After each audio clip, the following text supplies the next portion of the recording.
Hello dear students, আজকে আমরা class 5-এর butterfly যে বই আছে ইংলিশ টেক্সট বুক, যেটা তার দ্বিতীয় ভাগ অর্থাৎ পার্ট 2টি আমরা লাইন বাই লাইন পড়ব এবং এগুলোর মানে আমরা বোঝার চেষ্টা করব। চলো আজকে লেসনটি শুরু করা যাক। দেখো কি আছে, আমি দেখাচ্ছি তোমাদের।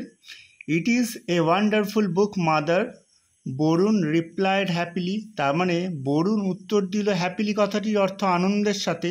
তাহলে বরুণ উত্তর দিল আনন্দের সাথে। কি উত্তর দিল? না, ইট is a wonderful book mother.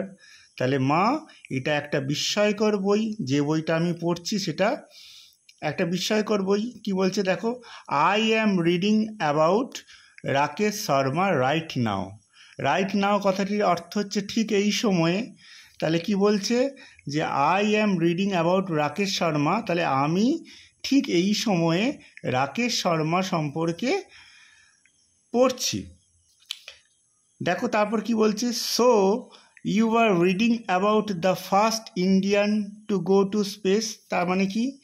তার মানে তুমি এখন পড়ছো কার সম্পর্কে? না, ফার্স্ট ইন্ডিয়ান মানে প্রথম ভারতীয়, টু গো টু স্পেস যিনি কি না স্পেস বা মহাকাশে গিয়েছেন। তাহলে তুমি এখন প্রথম ভারতীয় যিনি মহাকাশে গেছেন তার সম্পর্কে তুমি পড়ছো। তাহলে সেড হিজ মাদার, তার মা তাকে বললেন এটা। দেখো কি বলছে, সি স্যাট। সি বলতে কার কথা বলা হয়েছে এখানে? সি বলতে বরুণের মায়ের কথা বলা হয়েছে। তাহলে দেখো, she sat on the bed beside her son. তার মানে কি? তিনি বসলেন কোথায়? না, অন দ্য বেড বিছানাতে বসলেন, বিসাইড হার সন কথাটির অর্থ কি? মানে তার ছেলের পাশে তিনি বসলেন বিছানায়, ঠিক আছে। অ্যান্ড আস্কড হিম, এবং তাকে জিজ্ঞাসা করলেন। কি জিজ্ঞাসা করলেন? দেখো কি লেখা আছে, have you heard about Kalpana Chawla. তাহলে তুমি কি কল্পনা চাওলা সম্পর্কে কিছু শুনেছ? Varun closed the book. তার মানে কি? বরুণ সেই বইটি বন্ধ করে দিল, যে বইটি সে পড়ছিল সেটা সে বন্ধ করে দিল। And put his head on his mother's lap, এবং তার মাথাটা, হেড কথাটির অর্থ আমরা জানি মাথা, তাহলে সেই মাথাটি রাখলো কোথায়? অন হিজ মাদার্স ল্যাপ। ল্যাপ কথাটির অর্থ হচ্ছে কোল, তাহলে মায়ের কোলেতে তার মাথাটি রাখলো। আচ্ছা, তারপরের লাইনটা দেখো, হিজ মাদার রাফেলড হিজ হেয়ার কথাটির অর্থ কি? দেখো, রাফেল কথাটির মানে হচ্ছে বিলি কাটা। তাহলে তার মা তার চুলে বিলি কাটতে থাকলেন। লাভিংলি মানে তাকে ভালোবেসে তার চুলে বিলি কাটতে লাগলেন। অ্যান্ড সেড, এবং বললেন। কি বললেন? You will read all about her but later. তার মানে কি? ইউ উইল রিড, তুমি পড়বে কার সম্পর্কে? না, অল অ্যাবাউট হার। তার মানে হার বলতে কার কথা বলেছে এখানে? কল্পনা চাওলার কথা বলেছে। তাহলে কল্পনা চাওলার সম্পর্কে তুমি পড়বে, সমস্ত কিছু পড়বে, বাট লেটার মানে কিন্তু পরে, এখন নয় কিন্তু পরে তুমি কল্পনা চাওলা সম্পর্কে পড়বে। নাও হ্যাভ ইয়োর লাঞ্চ, অর্থাৎ এখন চলো তাহলে তোমার দুপুরের খাবার খেয়ে নাও। তাই তো, লাঞ্চ মানে আমরা জানি দুপুরের খাবার। তাহলে দুপুরের খাবার খেয়ে নাও। আর কি বলছে? And take rest for a while, এবং কিছুক্ষণের জন্য বিশ্রাম নাও বা কিছুক্ষণ বিশ্রাম নাও। আচ্ছা, তারপরের প্যারায় দেখো কি লেখা আছে, Varun started reading about Kalpana Chawla in the evening. অর্থাৎ বরুণ সেই কল্পনা চাওলা সম্পর্কে পড়া শুরু করলো কখন? না, ইন দ্য ইভিনিং অর্থাৎ সন্ধেবেলায়। তাহলে সন্ধেবেলায় বরুণ কল্পনা চাওলা সম্পর্কে পড়া শুরু করলো। তারপরে কি বলছে দেখো, Kalpana Chawla was born in 1962 in Karnal in the state of Haryana. তাহলে কল্পনা চাওলা জন্মগ্রহণ করেছিলেন কত সালে? না, 1962 সালে কার্নাল বলে একটা জায়গায়। সেটা কোথায়? না, in the state of Haryana মানে হরিয়ানা রাজ্যের কার্নাল বলে একটা জায়গায় 1962 সালে কল্পনা চাওলা জন্মগ্রহণ করেছিলেন। নিকনেমড মন্টু বাই হার ফ্যামিলি, তার মানে তার যে পরিবার তাকে কি ডাকনাম দিয়েছিল না মন্টু, তার ডাকনাম ছিল মন্টু। ঠিক আছে, তারপর দেখো কি লেখা আছে, she went to school at the age of 3, তার মানে অ্যাট দ্য এজ অফ 3 মানে 3 বছর বয়সে তিনি কিন্তু স্কুলে গিয়েছিলেন। মানে কল্পনা চাওলা কিন্তু মাত্র 3 বছর বয়সে স্কুলে গিয়েছিলেন। লেটার অর্থাৎ পরবর্তীকালে সি স্টাডিড, তাহলে তিনি পড়াশোনা করেছিলেন, মানে পরবর্তীকালে তিনি পড়াশোনা করেছিলেন অ্যারোনটিক্যাল ইঞ্জিনিয়ারিং। এটার মানে কি, অ্যারোনটিক্যাল ইঞ্জিনিয়ারিং হচ্ছে একটা বিদ্যা, মানে একটা ইঞ্জিনিয়ারিং, আমরা জানি সব, এটাকে বাংলায় বলে বৈমানিক প্রকৌশল। এই কথাটির মানে হচ্ছে সেই ইঞ্জিনিয়ারিংয়ে কি হয় জানো তো, সেখানে তোমার বিমান নিয়ে পড়াশোনা করে, বিমান কিভাবে উড়বে, বিমানকে কোন দিকে, মানে বিমানের ইঞ্জিন তৈরি বা বিমান ওড়ার যে কৌশল, সেই সমস্ত নিয়ে কিন্তু পড়াশোনা হয়। সেই অ্যারোনটিক্যাল ইঞ্জিনিয়ারিংয়ে তিনি এই অ্যারোনটিক্যাল ইঞ্জিনিয়ারিংটা পড়েছিলেন। মানে কোথা থেকে দেখো, from Punjab engineering college India, তাহলে ভারতের পাঞ্জাবের যে ইঞ্জিনিয়ারিং কলেজ আছে সেখান থেকে তিনি অ্যারোনটিক্যাল ইঞ্জিনিয়ারিং পড়েছিলেন। তারপরে প্যারাতে দেখো কি লেখা আছে, in 1982 Kalpana went to the USA to study at the university of Texas at Arlington. অর্থাৎ দেখো 1982 সালে কল্পনা গিয়েছিলেন কোথায়, ইউএসএতে গিয়েছিলেন, অর্থাৎ ইউনাইটেড স্টেটস অফ আমেরিকাতে গিয়েছিলেন। কিসের জন্য, to study at the university of Texas, তাহলে টেক্সাস বিশ্ববিদ্যালয়ে পড়ার উদ্দেশ্যে তিনি 1982 সালে আমেরিকা গিয়েছিলেন। অ্যাট আর্লিংটন, সেই জায়গাটা কোথায় না, আর্লিংটন বলে একটা জায়গাতে তিনি গিয়েছিলেন, সেটা আমেরিকার একটা জায়গা। তারপরের লাইনে কি বলা আছে দেখো, ইন 1988, তার মানে 1988 সালে C took up the job of a research scientist, তাহলে তিনি কিসের কাজ নিয়েছিলেন না, একজন রিসার্চ সায়েন্টিস্টের চাকরি নিয়েছিলেন। রিসার্চ সায়েন্টিস্ট কথাটির মানে কি, সায়েন্টিস্ট কথাটির অর্থ হচ্ছে বিজ্ঞানী, আর রিসার্চ মানে হচ্ছে গবেষণা। তাহলে তিনি একজন বিজ্ঞানীর চাকরি নিয়েছিলেন, যিনি কিনা তখন রিসার্চ করতেন বা গবেষণা করতেন। তাহলে গবেষণারত বিজ্ঞানীর চাকরি নিয়েছিলেন। কোথায় না দেখো, অ্যাট নাসা। নাসাতে আমরা জানি খুব বিখ্যাত একটা সংস্থা আমেরিকাতে, সেই নাসাতে তিনি সেই গবেষণারত বিজ্ঞানীর চাকরি নিয়েছিলেন। NASA MS research centre in Sunnyvale California, তাহলে নাসা যে এই বিখ্যাত সংস্থাটা কোথায় রয়েছে না, সানিভেল বলে একটা জায়গার, মানে ক্যালিফোর্নিয়ার সানিভেলেতে কিন্তু এই নাসা যে সংস্থা, বিখ্যাত সংস্থাটি রয়েছে। তারপরে দেখো কি বলছে, ইন নভেম্বর 1996, তার মানে 1996 সালের নভেম্বর মাসে Kalpana joined the STS-87 mission aboard space shuttle Columbia. তাহলে 1996 সালের নভেম্বর মাসে তিনি একটা STS-87 বলে একটা মিশন বা অভিযানে তিনি অংশগ্রহণ করেছিলেন।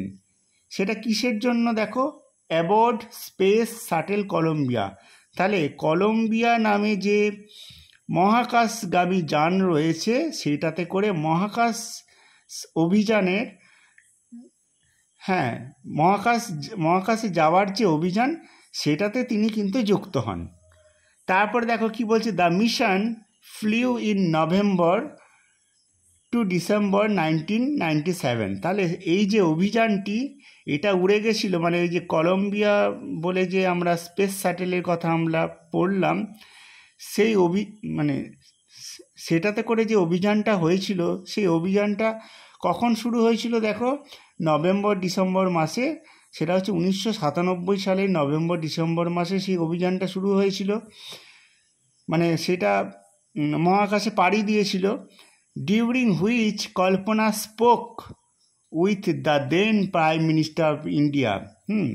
সেই সময়ে তিনি তিনি বলতে এখানে কল্পনা চাওলা তিনি কথা বলেছিলেন কার সাথে, না then prime minister of India, অর্থাৎ তখনকার যিনি প্রধানমন্ত্রী ছিলেন ভারতের, তার নাম কি, mister Indrajit Gujral, Indrajit K Gujral from the orbit. তাহলে মহাকাশে যাওয়ার পর স্পেস শাটেল কলম্বিয়াতে করে মহাকাশে যাওয়ার পর সেইখান থেকে সেই কক্ষপথ থেকে কিন্তু তিনি তখনকার যে প্রাইম মিনিস্টার ছিলেন, প্রধানমন্ত্রী মিস্টার ইন্দ্রজিৎ কে গুজরাল, তার সঙ্গে সেখান থেকে কিন্তু কথা বলেছিলেন।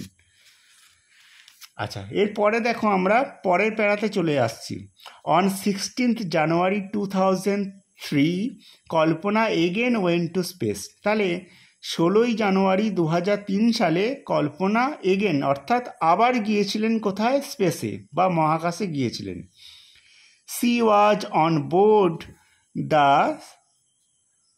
Space shuttle Columbia. তিনি কিসে করে গেছিলেন, না মহাকাশগামী যে যান সেটার নাম কলম্বিয়া, সেটাতে করে তিনি এই 16ই জানুয়ারি 2003 সালে তিনি মহাকাশে গিয়েছিলেন। তারপর দেখো কি লেখা আছে, আফটার এ সাকসেসফুল ফ্লাইট, সফল উড়ানের পর, কলম্বিয়া ঠিকঠাকভাবে কিন্তু মহাকাশে পৌঁছে গেছিল। তাহলে সেই সফল উড়ানের পরে তারপরে একটা ঘটনা ঘটেছিল, এখানে সেটা বলা হয়েছে। দেখো, Columbia was lost with its crew during re entry into earth's atmosphere. অর্থাৎ এটার মানে কি, না কলম্বিয়া হারিয়ে গেছিল উইথ ইটস ক্রিউ, সেই স্পেস শাটেলে বা মহাকাশগামী যানে যতজন মেম্বার ছিলেন, যতজন মহাকাশচারী ছিলেন, তাদের সেই দলের সাথে কলম্বিয়া কিন্তু হারিয়ে গেছিল। সেই স্পেস শাটেলটা বা মহাকাশগামী যানটা কিন্তু হারিয়ে গেছিল। কখন, দেখো বলা হয়েছে during re entry into earth's atmosphere অর্থাৎ বায়ুমণ্ডল, পৃথিবীর বায়ুমণ্ডলে যখন সেই কলম্বিয়া নামক মহাকাশযানটি পুনরায় প্রবেশ করছিল। রি এন্ট্রি কথাটির মানে হচ্ছে পুনরায় প্রবেশ। তাহলে কলম্বিয়া যখন পৃথিবীর যে বায়ুস্তর আছে, অ্যাটমসফিয়ার আছে, সেখানে যখন পুনরায় প্রবেশ করছিল, তখন কিন্তু কলম্বিয়া হারিয়ে গেছিল। কবে, সেই সময়টা কখন, দেখো পরের অংশেতেই বলা আছে, অন 1 ফেব্রুয়ারি 2003। তাহলে 2003 সালে 1 ফেব্রুয়ারি তারিখে কলম্বিয়া যখন পৃথিবীর বায়ুস্তর ভেদ করে যখন আসছিল, পুনরায় প্রবেশ করছিল, তখন কিন্তু হারিয়ে গেছিল। আচ্ছা, তারপরে দেখো তারপরের প্যারাতে কি লেখা আছে, a hill on Mars and a star in deep space have been named after Kalpana. তাহলে একটা পাহাড়, যেটা কোথায়, না মার্স মঙ্গল গ্রহে একটা পাহাড়, এবং ডিপ স্পেস অর্থাৎ মহাকাশের একটা তারার নাম রাখা হয়েছে কার নামে, না কল্পনা চাওলার নামে তার নামটা রাখা হয়েছে। তাকে ধরো তারাটার নামও কল্পনা রাখা হয়েছে, আর সেই পাহাড় মঙ্গল গ্রহের যে পাহাড়, সেইটার নামও কিন্তু রাখা হয়েছে কল্পনা। দেখো, her story shows the value of hard work. Her story অর্থাৎ তার যে গল্পটি, তার গল্প কি আমাদের প্রদর্শন করে, না the value of hard work অর্থাৎ কঠিন পরিশ্রমের যে মূল্য, সেটা আমাদের প্রদর্শন করে। আর কি, অ্যান্ড সিনসিয়ারিটি অর্থাৎ আন্তরিকতা। তাহলে কঠিন পরিশ্রম এবং আন্তরিকতার যে ভ্যালু বা দাম, বা মূল্য, সেটা কিন্তু আমাদের দেখায়। আচ্ছা, that is remembered even when one is no more.